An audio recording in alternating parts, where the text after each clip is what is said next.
대체 한국은 어떤 나라이기에 개 한 마리까지 이렇게 특별할까요? 저에겐 한국이 멀고 낯선 나라였습니다. 그날 파리 생강변을 걷던 저와 딸. 흔들린 건 유모차였고 얼어붙은 건 제 심장이었습니다. 제동을 잃은 전동 킥보드가 그대로 들이닥쳤거든요. 그 순간 하얀 그림자가 번개처럼 뛰어들어 유모차 옆구리를 밀어 충돌 각도를 비틀었습니다. 딸은 무사했고 그 개는 주변을 한번 둘러본 뒤 조용히 물러섰습니다. 누군가 속삭였죠. 진돗개야. 그날 이후 제 편견은 무너지기 시작했습니다. 그리고 저는 알게 됩니다. 이 이야기는 행운이 아니라 본능과 책임에 관한 기록이라는 것을요. 저는 이자벨 모로입니다. 파리 네케르 아동병원 소아응급실 의사예요. 코드블루. 오늘도 병원은 아수라장이었습니다. 6살 아이가 심정지로 들어왔어요. 아드레날린 투여. 제가 외쳤습니다. 가슴 압박을 시작하며 시계를 봤어요. 오후 6시 30분. 다행히 아이는 살아났습니다. 하지만 저는 완전히 지쳤어요. 집에 돌아가는 길, 문득 우리 릴라 생각이 났습니다. 18개월 된 제 딸이요. 여보, 늦었어. 집에 도착하자마자 남편 아드리앵이 달려왔어요. 릴라가 계속 찾았어. 릴라를 안아 올렸습니다. 아이의 따뜻한 체온이 느껴졌어요. 의사로서 수많은 생명을 구하지만 결국 가장 소중한 건 이 작은 생명이었습니다. 오늘 산책 못 나갔네. 아드리앵이 미안한 듯 말했어요. 괜찮아. 내일 생강변으로 나가자. 저는 릴라의 머리를 쓰다듬었습니다. 그런데 바로 그때였어요. 창밖에서 희미한 그림자가 지나갔습니다. 하얀 무언가가 우리 아파트 아래를 서성이고 있었어요. 뭐야 저게? 창문을 열고 내려다봤습니다. 하얀 개였어요. 중간 크기의 개가 고개를 들어 우리를 쳐다보고 있었습니다. 그런데 이상했어요. 그냥 지나가는 게 아니라 마치 우리 집을 지키는 것 같았거든요. 길 잃은 개 같은데? 아드리앵이 말했습니다. 더 신기한 일이 일어났어요. 릴라가 그 개를 보더니 갑자기 손을 흔들기 시작한 겁니다. 마치 아는 사이처럼요. 우연이겠지. 저는 커튼을 쳤습니다. 하지만 그 개는 사라지지 않았어요. 그 다음 날도 계속 그 자리에 있었습니다. 그리고 제가 아직 모르는 운명이 이미 시작되고 있었어요. 다음 날 오후, 저는 릴라와 함께 생강변으로 산책을 나갔습니다. 파리의 가을 햇살이 따뜻했어요. 릴라야, 오늘은 날씨가 정말 좋네. 유모차를 밀며 강변 산책로를 걸었습니다. 릴라는 파란 하늘을 보며 옹알거렸어요. 그런데 갑자기 뒤에서 윙윙거리는 소리가 들렸습니다. 전동 킥보드였어요. 배달원이 상당한 속도로 달려오고 있었습니다. 조심하세요. 제가 외쳤어요. 하지만 그 배달원은 브레이크를 밟았는데도 멈추지 않았습니다. 킥보드가 고장 난 것 같았어요. 안 돼. 킥보드가 릴라의 유모차를 향해 직진하고 있었습니다. 저는 순간적으로 몸을 던지려 했어요. 하지만 거리가 너무 멀었습니다. 바로 그 순간이었어요. 번개처럼 하얀 그림자가 나타났습니다. 어디선가 달려온 하얀 개가 유모차 옆구리를 밀었어요. 강한 힘으로 유모차가 옆으로 밀려났습니다. 쾅! 킬보드는 빈 공간을 지나가며 바닥에 넘어졌어요. 배달원도 함께 굴렀습니다. 다행히 큰 부상은 없어 보였어요. 릴라. 저는 급하게 유모차로 달려갔습니다. 릴라는 놀란 표정이었지만 멀쩡했어요. 울지도 않았습니다. 오히려 유모차 옆에 있는 하얀 개를 보며 웃고 있었어요. 세상에. 이게 어떻게. 저는 말을 잇지 못했습니다. 하얀 개는 다리를 절뚝거렸어요. 유모차를 밀면서 킥보드에 살짝 부딪힌 것 같았습니다. 하지만 심각한 부상은 아니었어요. 진돗개 같은데? 주변에서 구경하던 할머니가 중얼거렸습니다. 진돗개라고요? 저는 그냥 대형견인 줄 알았는데. 하지만 이런 상황에서 개의 품종이 중요한 게 아니었어요. 고마워. 정말 고마워. 저는 개에게 말했습니다. 그런데 더 신기한 일이 일어났어요. 릴라가 갑자기 아리랑 멜로디를 흥얼거리기 시작한 겁니다. 제가 자장가로 불러주던 노래였어요. 그 순간 하얀 개가 움직임을 멈췄습니다. 귀를 쫑긋 세우더니 릴라를 바라봤어요. 마치 그 멜로디를 알고 있다는 듯이요. 어머, 정말 신기하네. 구경꾼들이 수군거렸습니다. 하지만 개는 곧 돌아서서 사라져 버렸어요. 절뚝거리며 골목 안으로 들어갔습니다. 잠깐, 어디 가는 거야? 저는 따라가려 했지만 이미 늦었어요. 그 하얀 실루엣은 파리의 골목 속으로 사라져 버렸습니다. 며칠 후, 저는 그 하얀 개를 찾아 나섰습니다. 릴라를 구해준 은인을 그냥 놔둘 수 없었거든요. 생강변 근처 골목을 돌아다니다가 작은 바이올린 공방을 발견했어요. 창문 너머로 익숙한 하얀 털이 보였습니다. 실례합니다. 문을 두드렸어요. 누구세요? 나이든 남자 목소리가 들렸습니다. 문이 열리자 60대 후반의 할아버지가 나타났어요. 그리고 그 옆에는 바로 그 하얀 개가 있었습니다. 저 개가, 제가 말을 시작하려는데 할아버지가 먼저 말했어요. 아, 생강에서 아이를 구해준 거 맞죠? 라벨이라고 합니다. 이자벨 모로예요. 정말 감사해서 찾아왔어요. 라벨 할아버지는 바이올린 제작 장인이었어요. 하얀 개 이름은 하늘이었습니다. 하늘이는 3년 전에 파리 한국문화원을 통해 입양했어요. 라벨이 하늘의 머리를 쓰다듬었습니다. 원래 한국에서 구조된 아이거든요. 하늘은 제가 들어오자 꼬리를 살랑살랑 흔들었어요. 마치 저를 기억하고 있다는 듯이요. 그런데 요즘 걱정이 많아요. 라벨의 표정이 어두워졌습니다. 제가 당뇨와 관절염이 심해져서 하늘이를 제대로 돌볼 수가 없어요. 공방을 둘러보니 정말 어려운 상황이었어요. 약병들이 가득했고 라벨은 걸을 때마다 다리를 저렸습니다. 치료비도 문제고 하늘이 사료값도 부담이에요. 라벨이 한숨을 쉬었습니다. 그런데 신기한 장면을 봤어요. 라벨이 바이올린을 연주하기 시작했는데 특히 지연의 낮은 울림이 나올 때마다 하늘이 고개를 들었어요. 하늘이가 음악을 좋아해요. 라벨이 미소 지었습니다. 아이 울음소리가 나면 이렇게 현을 고치듯 기분을 맞춰주거든요. 저는 결심했습니다. 제가 하늘이 치료비와 생활비를 도와드릴게요. 그런 건 어떻게? 라벨이 당황했어요. 대신 하늘이를 저희 집에서도 돌볼 수 있게 해주세요. 임시 위탁이라고 생각하시면 돼요. 아들이 행도 동의했어요. 하늘이가 릴라를 구해준 은혜를 갚고 싶었거든요. 하늘이가 저희 집에 온 지 일주일이 지났습니다. 그런데 정말 신기한 일들이 계속 일어났어요. 여보, 이거 봐. 제가 아들이 행을 불렀습니다. 저는 소아 모니터링 연구 네트워크에 참여하고 있어서 릴라에게 웨어러블 장치를 착용시켜 심박수와 호흡을 측정하고 있었어요. 그리고 하늘이에게도 목걸이형 가속도계를 달아줬습니다. 하늘이 행동 패턴을 보니까 정말 이상해. 데이터를 분석하며 말했어요. 릴라의 심박수가 오르기 23분 전에 하늘이 먼저 움직였어요. 문 앞에서 대기하다가 릴라를 바라보고 때로는 유모차 위치를 조정하기도 했습니다. 우연치고는 너무 정확하지 않아? 아들이 행이 그래프를 보며 말했어요. 더 놀라운 건 하늘이의 일상 행동이었어요. 계단 근처에서는 항상 60cm 거리를 유지했습니다. 낯선 개가 다가오면 짖지 않고 몸으로 릴라의 시야를 차단했어요. 이건 훈련받은 행동 같은데. 저는 점점 확신을 갖게 됐습니다. 그리고 하늘이는 매일 밤 보일러실 쪽을 한 번씩 점검하듯 다녀왔어요. 뭘 확인하는 걸까? 아들이 행이 궁금해했어요. 모르겠어. 하지만 분명 이유가 있을 거야. 의사로서 저는 모든 현상에는 원인이 있다고 믿었습니다. 하늘이의 행동도 마찬가지였어요. 내 편견이 틀렸나 봐. 저는 중얼거렸습니다. 이건 우연이 아니라 체계적인 반응이야. 그날 밤은 유독 추웠습니다. 오래된 보일러를 돌렸는데 갑자기 하늘이 이상하게 행동하기 시작했어요. 끙끙. 하늘이가 보일러실 문 앞에서 낮게 울었습니다. 뭐야?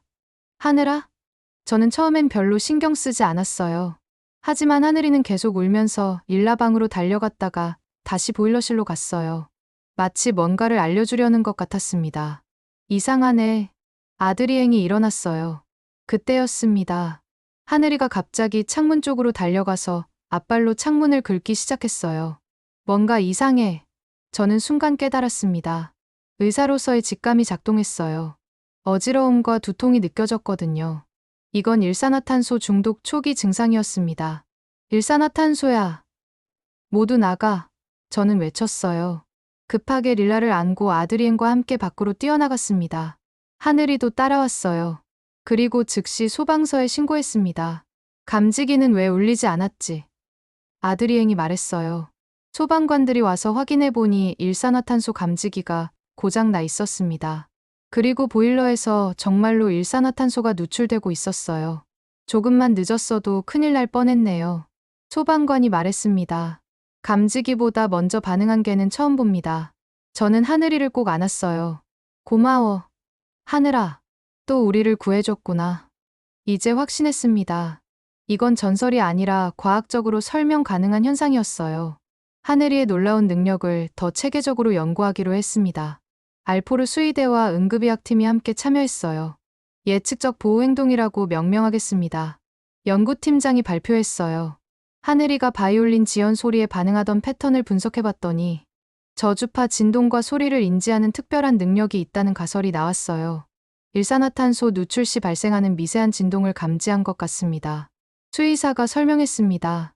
연구 결과가 발표되자 파리시에서 연락이 왔어요. 아동과 노약자 가정을 대상으로 한 반려견 보호 교육 매뉴얼을 만들고 싶다는 거였습니다. 한국문화원에서도 연락을 주었어요. 진돗개 보호와 책임 입양 캠페인을 시작하고 싶다고 했습니다. 인터뷰 요청이 계속 들어와요. 아드리앵이 말했어요. 저는 모든 인터뷰 출연료를 라벨 할아버지 수술비로 사용하기로 결정했습니다. 하늘이 덕분에 번 돈은 하늘이를 위해 써야 한다고 생각했거든요. 라벨 할아버지가 많이 좋아지셨어요. 병원에서 연락이 왔습니다. 그런데 기자 중 한 명이 흥미로운 질문을 했어요. 진돗개는 원래 어디서 온 건가요? 한국의 진도라는 섬에서 왔어요. 제가 답했습니다. 그럼 직접 가보시는 건 어떨까요? 한국문화원에서 초청하고 싶다고 하는데요. 저는 잠깐 망설였습니다. 하지만 하늘이의 뿌리를 알고 싶었어요. 한 달 후, 저희 가족과 라벨 할아버지는 한국 진도를 방문했습니다. 한국문화원의 초청으로 이뤄진 특별한 여행이었어요. 와, 정말 아름다운 곳이네. 아드리앵이 감탄했어요. 진도 들판에는 넓은 훈련장이 있었습니다. 그곳에서 진돗개들이 훈련받는 모습을 볼 수 있었어요. 진돗개는 말을 하지 않아도 주인의 마음을 알아요. 훈련사가 설명해 주었습니다. 정말 신기했어요. 훈련사가 시선과 자세만으로 신호를 보내면 진돗개들이 정확히 반응했습니다. 마치 텔레파시라도 통하는 것 같았어요.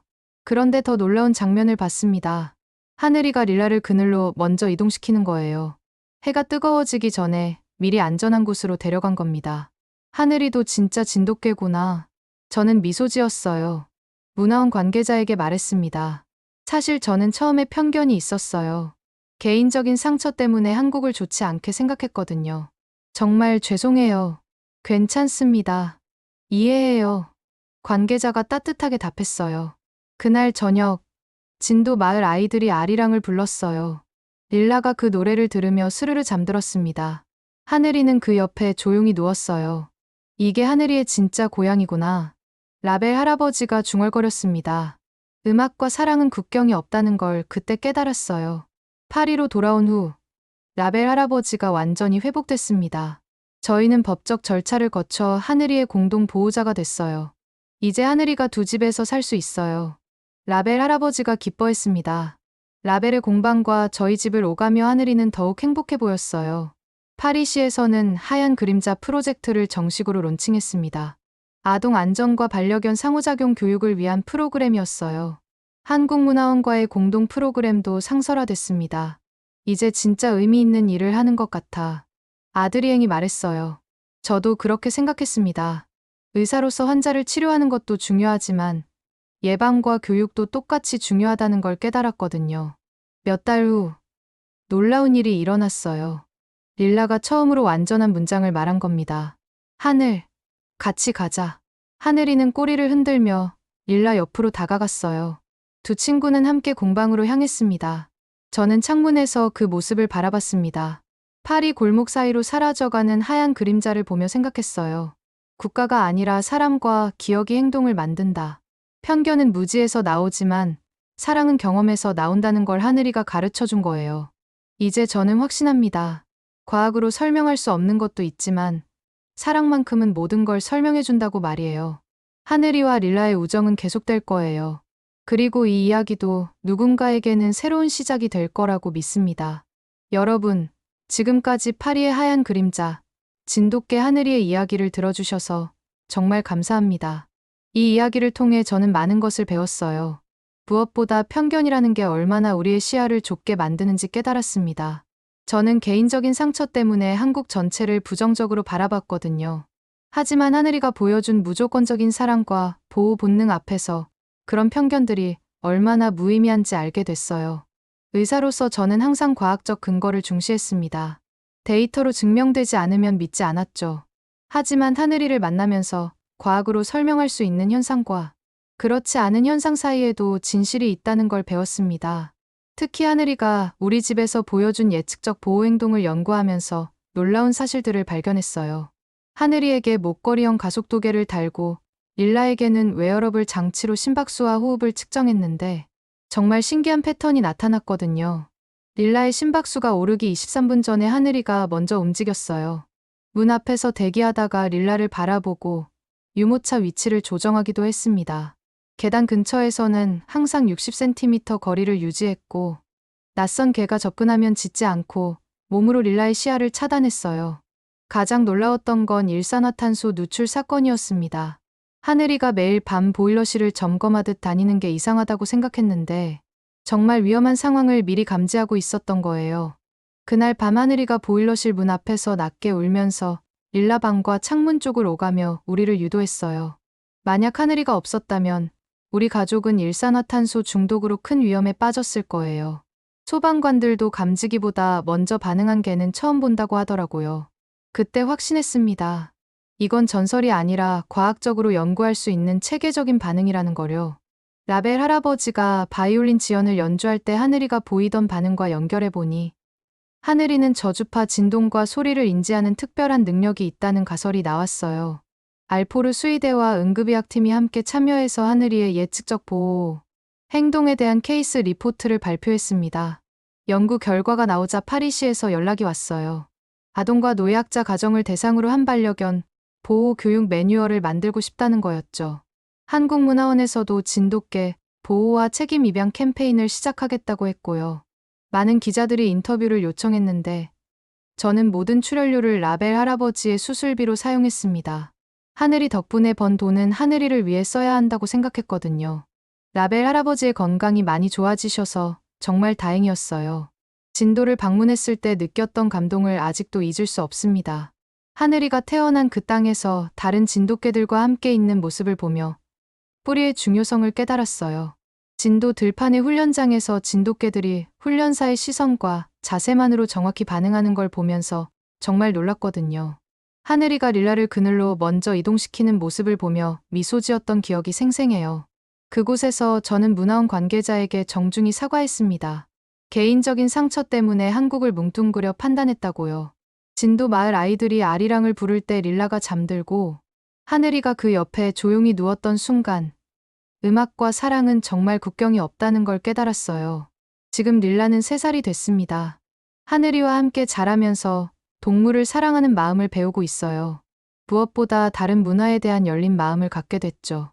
릴라에게 하늘이는 단순한 반려견이 아니라 세계를 바라보는 창문 같은 존재예요. 라벨 할아버지는 여전히 바이올린을 만들고 계십니다. 건강도 많이 좋아지셨고 하늘이와 함께하는 시간을 무척 소중히 여기세요. 가끔 공방에서 바이올린을 연주하시는데 하늘이가 그 소리에 맞춰 릴라를 돌보는 모습을 보면 정말 신기해요. 저희는 법적 절차를 거쳐 하늘이의 공동 보호자가 됐고 하늘이는 라벨 할아버지의 공방과 저희 집을 오가며 더욱 행복하게 지내고 있어요. 파리시의 하얀 그림자 프로젝트는 현재 다른 유럽 도시들로도 확산되고 있습니다. 한국문화원과의 협력 프로그램도 상설화됐고요. 많은 가정에서 반려견과 아이들이 안전하게 함께 지낼 수 있는 환경을 만들어가고 있어요. 이 모든 것이 하나의 작은 만남에서 시작된 거라고 생각하면 정말 신기합니다. 저에게 하늘이는 단순히 생명의 은인이 아닙니다.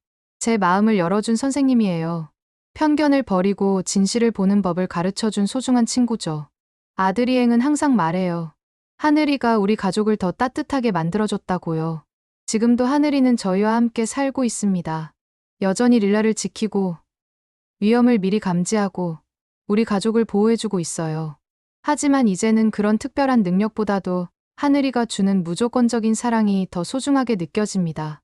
여러분도 혹시 일상에서 만나는 작은 기적들을 놓치고 계시지는 않나요?